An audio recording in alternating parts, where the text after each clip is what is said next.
34. gadā Eiropas čempionātā parādīja šo sportistu visai Eiropai, parādīja viņa spēku, viņa izveicību.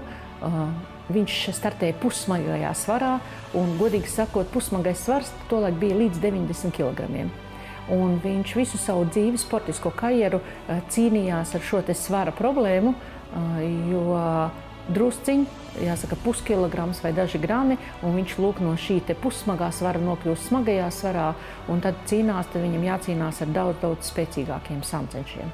Ja Eiropas čempionātā neviens viņam sākumā nepievērs uzmanību, un viņš uzvarēja visas cīņas un kļuva par Eiropas čempionu, starp citu, viņš uzvarēja arī 36. gada olimpisko čempionu Zviedru 34. gadā, tad 36. gadā cīņas jau bija daudz nopietnākas, bet no 5 cīņām viņš uzvarēja 4 un godpilni izcīnīja šo te olimpisko sudrabu.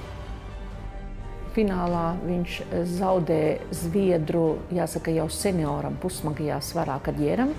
Kadjērs olimpiskās spēles 36. gada Berlīnē jau bija nolēmis, ka tas ir viņa pēdējais olimpiskais starts, un pats par sevi saprotams, pēdējā olimpiskajā startā viņš ļoti vēlējās arī uzvarēt, un tas viņam izdevies. Bet Bietaks nezaudēja. Saprotiet, var vienkārši zaudēt un var zaudēt ar cīņu.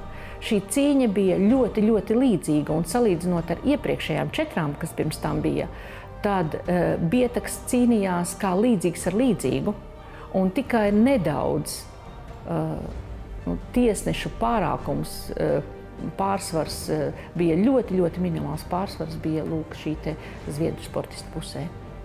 Tā bija sudraba medaļa par mata tiesu, apmēram kā Jānim Lūsim, 2 cm Minhenē 1972. gadā, jo tas bija 36. gads.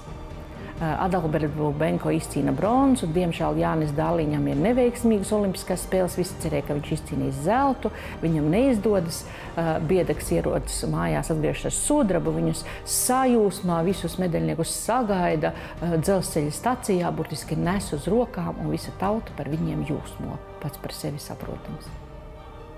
Bet man liekas, ka tajā laikā šī te cīņas sporta pārstāvi tik veiksmīgi neizmantoja šo te Bietaga lielisko, fantastisko panākumu olimpiskajās spēlēs.